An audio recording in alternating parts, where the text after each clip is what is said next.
जय हिंद दोस्तों, मैं शिव सर और आप देख रहे हैं शिव सर इंग्लिश क्लासेस में। आपका बहुत बहुत स्वागत है और बहुत बहुत धन्यवाद। आप लोग जिस तरीके से हेल्प कर रहे हैं and keep helping me and keep watching my videos and liking, subscribing, sharing. देखिए, फिर से मैं 4 क्वेश्चन लेकर आ रहा हूँ और आज के जो 4 क्वेश्चन हैं उन सभी के ऑप्शंस 5 हैं, मतलब 5 ये हैं 5 ये हैं। तो फिर भी हम वो 30 या 35 के एबव क्वेश्चन मतलब वर्ड्स को हम अभी अगले कुछ 10-15 मिनट में हमारे पास इतने वर्ड्स होंगे। बट मैं आपको एक चीज़ और बता दूं कि उसी सिर्फ उतने ही वर्ड्स, मतलब उतने ही 30-35 वर्ड्स में आप देखेंगे कुछ ऐसे वर्ड्स होंगे जो पुराने होंगे। पुराने का मतलब जो मैं ऑलरेडी पढ़ा चुका हूं, आपको बता चुका हूं। अब आप सोचो कि जो पुराने वर्ड्स हैं मतलब they are going to be repeat once again, तो वो भी क्या होंगे, फिर से होंगे। वो खुद अपने आप को रिपीट करते हैं। तो आप सोचो मैं फिर से जब उसे रिवाइज करूँगा तो फिर आप सुनेंगे। जितने वीडियोस आप देखते रहेंगे कुछ ना कुछ वर्ड्स जो वर्ड्स होते हैं वो खुद रिपीट होते रहते हैं। जब रिपीट होंगे तो मैं उसको भी रिपीट करूंगा। जब रिपीट होंगे तो आप बार बार उसे सुनेंगे और जब बार बार सुनेंगे तो चीज़ें धीरे धीरे याद रहती है। तो इस तरीके से आप देखेंगे कि बहुत वर्ड का अच्छी पकड़ आपके पास है and you are the able to understand on the contest what have been come in the examination as well as to understand unseen passages. You will be so able to explain the passages in Hindi as well as to give answers of those questions have been extracted from the passage. ये इन सब चीज़ों को आप सीखने के लिए ज़रूर videos को देखते रहें। हर वीडियोस को देखें। वोकैबुलरी का हो गया, प्रैक्टिस का हो गया और जो मैं थियरी वाइज जो चैप्टर वाइज हम चला रहे हैं वो भी। तो आई होप आप देखते भी होंगे, प्यार भी देते हैं, वो दिखता भी है और ऐसे ही प्यार बनाए रहें। तो मिलते, चलिए फिर से हम स्टार्ट करते हैं। देखिए हमारे पास जो वर्ड्स हैं वो है कॉन्सेक्रेटेड। कॉन्सेक्रेटेड का मतलब होता है वर्शिप्ड होता है, इसका जो मतलब होता है। हाँ, और मैं बता दूं आपको कि इसको आपको पता करना है सिनोनिम्स। ठीक, आपको क्या फाइंड आउट करना, सिनोनिम्स। तो ये होता है वर्शिप्ड होता है, सैंक्टिफाइड होता है,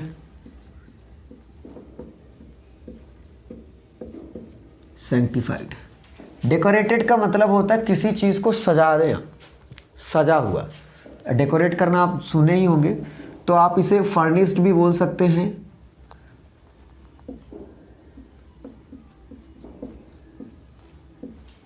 गार्निश्ड भी बोल सकते हैं।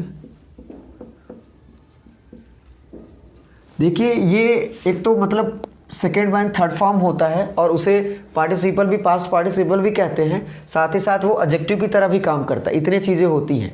तो अगर इसने अगर पार्टिसिपल में दे रखा है या पास्ट मतलब सेकेंड फॉर्म में दे रखा है या परफेक्ट में दे रखा है, मतलब थर्ड फॉर्म अगर दे रखा है, तो हम भी उसी चीज़ को उसमें बदल के लिखते हैं।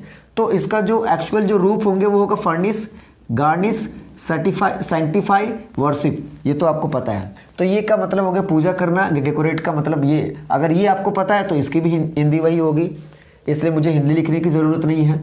अनकॉन्सेक्रेट का मतलब अगर वर्शिप का मतलब आपको पता है तो कॉन्सेक्रेटेड का मतलब आप जान सकते हैं। फिर आता है डिवोटेड।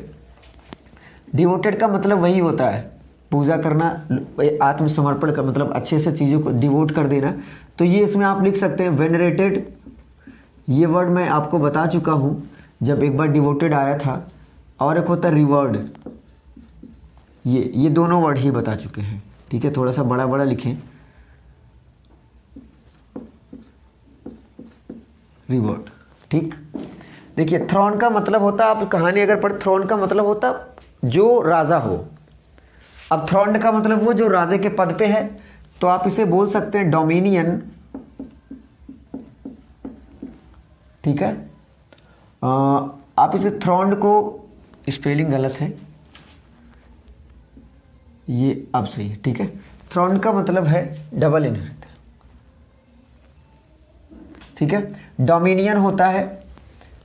और डिमोटेड का मतलब होता है जैसे आपके पद को घटा दिया जाए आपकी, तो डिमोट का मतलब होता है पद से, या आप इसे कह सकते हैं डी क्लास करना, मतलब डी क्लास्ड आप लिख सकते हैं, डिमोट कर देना।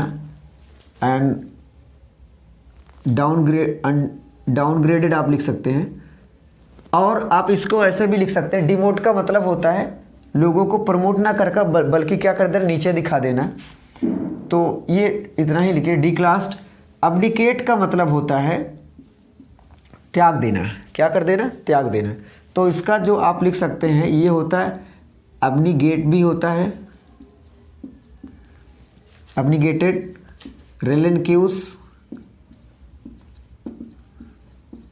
और त्यागने के इंग्लिश मैंने आपको पहले ही बता रखा है, डेजर्ट हो गया, अबंडन हो गया, रिनाउंस हो गया और फॉरसेक हो गया। ये सभी क्या है? त्यागने की इंग्लिश है। एब्डिगेट, अब्निगेट, रिलेंक्यूस, ये सभी है। तो मैं आप लिख सकता हूँ यहाँ पर हिंदी लिख दूँ क्योंकि इसकी इंग्लिश थोड़ी सभी अच्छी हैं। तो ये होता है त्याग देना। और ये जो मतलब हमने बेस फॉर्म का लिखा तो ये होगा त्याग दिया, अगर इसका मतलब देखा जाए तो।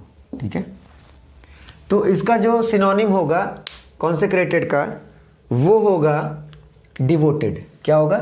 डिवोटेड होगा। ठीक है, अगला है गेट रेडी, मतलब भाई एकदम तैयार रहना। ड्रेसअप का मतलब कपड़े पहनना। बी प्रिपेयर्ड का मतलब गेट रेडी। पैकअप का मतलब देखिए, पैकअप का मतलब काम को बंद करना भी होता है और चीज़ों को ख़त्म कर देना भी होता है। तो और भी आप समझ सकते हैं, जैसे कपड़ा वपड़ा पैक भी करते हैं तो वो भी आप कर सकते हैं। तो ये आप कह सकते हैं to end something. Bind up का मतलब होता है to wrap with bandage. Make haste का मतलब होता है क्यूकेन, मतलब जल्दी करना। हैस्टेन,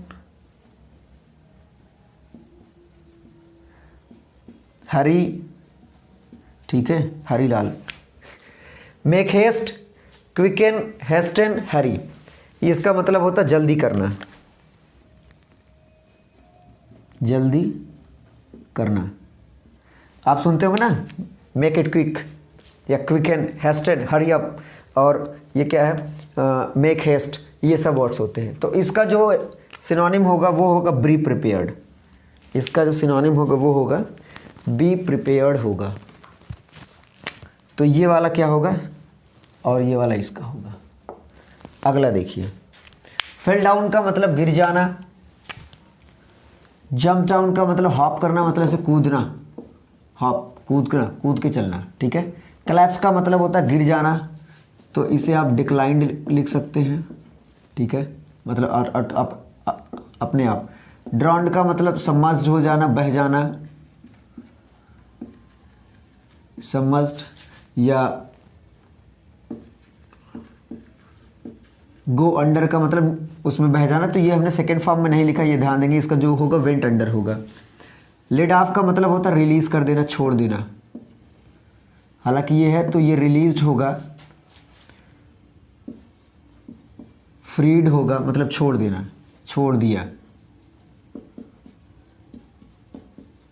देखिए मैं इसलिए लिख देता हूँ छोड़ दिया क्योंकि ये सेकेंड फॉर्म है। आप चाहें तो इसका जो वेन फॉर्म होता है ले ऑफ होता है। रिलीज मतलब रिलीज का मतलब छोड़ देना, एग्जेम्प्ट का मतलब छोड़ देना, ठीक है, और फ्री का मतलब छोड़ देना, तो ये होता है। ड्रॉप्ड का मतलब अनहैंडेड, मतलब हाथ से छूट जाना, गिर जाना, यही होता है। तो इसका जो आपका सिनोनिम होगा फेल डाउन का वो होगा आपका नीचे गिरना, collapsed, jump down, laid off, dropped. तो इसका जो होगा आप कह सकते हैं ये। ठीक, रिसीव्ड का मतलब होता है पाना, तो आप गॉट भी लिख सकते हैं। और रिसीव करने का मतलब आप एक्नॉलेज भी लिख सकते हैं। अच्छा, इस एक्नॉलेज तो लिखा है इसमें। ठीक, देखिए इसका मतलब आप कह सकते हैं कि गॉट, पाना। आप कलेक्ट भी लिख सकते हैं, हालांकि सेकेंड फॉर्म में इसको आपको लिखना चाहिए कलेक्टेड। डिसीव का मतलब क्या होना है, धोखा देना, चीटेड। डिसीव का मतलब क्या, धोखा देना। एक्नॉलेज का मतलब एक्सेप्ट, एक्सेप्ट कह सकते हैं। कन्फेस कह सकते हैं। कन्फेस का मतलब भी क्या होता है, मान लेना। एडमिट कर लेना, ये भी होता स्वीकार कर लेना। रिजेक्ट का मतलब रिफ्यूज़ करना, रिफ्यूज्ड। डिनाइड मतलब मना करा, ठीक है। रिफ्यूज्ड है ही यहाँ, वो भी लिख सकते हैं। डिजेक्टेड का मतलब होता है कि एक्यूमुलेटेड या वही कलेक्टेड,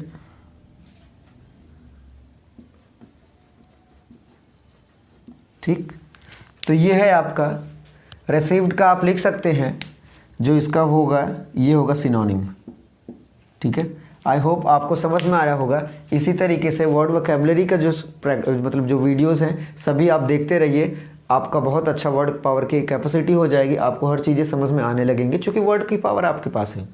तो इसलिए मुझे लगता है वर्ड बहुत ही ज़रूरी होता है, इसलिए ये मैंने स्टार्ट भी कर रखा है ताकि ये कंटिन्यू चलता रहे। आप अगर कंटिन्यू वीडियोस को देखते रहेंगे तो वोकैबुलरी आपकी अच्छी हो जाएगी। सो आई होप आपको समझ में भी आया। समझना इसमें क्या है, मतलब को आपको बताना है, जो एलेबरेट करने लायक रहता है वो मैं आपको एलेबरेट कर देता हूँ।